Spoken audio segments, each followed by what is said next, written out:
বুড়িগঙ্গার তীরে ১৬১০ সালে ঢাকা শহরের গোড়াপতন। ৪০০ বছর ধরেই বাড়ছে নগরীর পরিধি।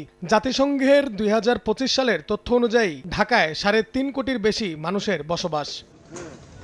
শহর থেকে মহানগরীতে রূপ নিলেও বাসযোগ্যতার মানদণ্ডে ঢাকার অবস্থান তলানির দিকে। প্রতি বর্ষা মৌসুমে জলাবদ্ধতায় নাকাল নগরবাসী। বর্জ্য ব্যবস্থাপনা নিয়েও রয়েছে বিস্তর প্রশ্ন। ঢাকা উত্তর সিটি কর্পোরেশনের বর্জ্য ব্যবস্থাপনা শীর্ষক সেমিনারের সেবাদাতা সংস্থার প্রতিনিধিদের কথায় উঠে আসে নগর ব্যবস্থাপনায় জটিলতার নানা বিষয়। শুরু করছি সুন্দর করে, কিছু সৌন্দর্য দিছি, কিন্তু যখন বর্জ্য আসা শুরু হলো এখন এটা একটা দুর্গন্ধময় নর্দমায় পরিণত হয়েছে। দীর্ঘদিনের সমস্যা নিরসনে সময় প্রয়োজন জানিয়ে সচেতনতা তৈরির তাগিদ নীতি নির্ধারকদের। নগর বর্জ্য ব্যবস্থাপনা নিয়ে সেমিনার করেই কিন্তু এটা সীমাবদ্ধতা না।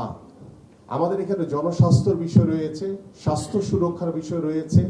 আমরা একটি টেকসই উন্নয়নমুখী একটি নগর ব্যবস্থা চাই। এই সমস্ত অধিদপ্তর বিভাগগুলি বা সংস্থা বা দপ্তরগুলি যদি আমরা সিটি কর্পোরেশনের অধীনে দিয়ে দিতে পারি, আমি মনে প্রাণে বিশ্বাস করি 100% সমস্যার সমাধান না হলেও আমাদের 70 থেকে 80% সমস্যার সমাধান হবে।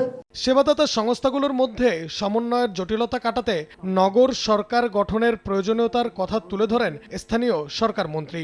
বলেন, বুড়িগঙ্গা তুরাগ বাঁচাতে না পারলে ঢাকাকে বাঁচানো যাবে না। এখন ইদানিংকালে একটা বিরাট উন্নতি হচ্ছে, সিগন্যাল চালু হওয়ার পর থেকে এটা কিন্তু মানতে শুরু করেছে সবাই, তাই না? কেন? কারণ সে দেখছে যে আর্টিফিশিয়াল ইন্টেলিজেন্স দিয়ে সে ধরা পড়ে যাবে যদি সে নিয়ম ভঙ্গ করে, তাই না?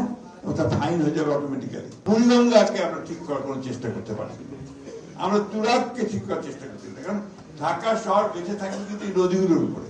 পরিচ্ছন্নতার জন্য প্রাথমিক শিক্ষা ব্যবস্থা থেকেই সচেতনতা তৈরির উপর জোর দেন স্থানীয় সরকার মন্ত্রী।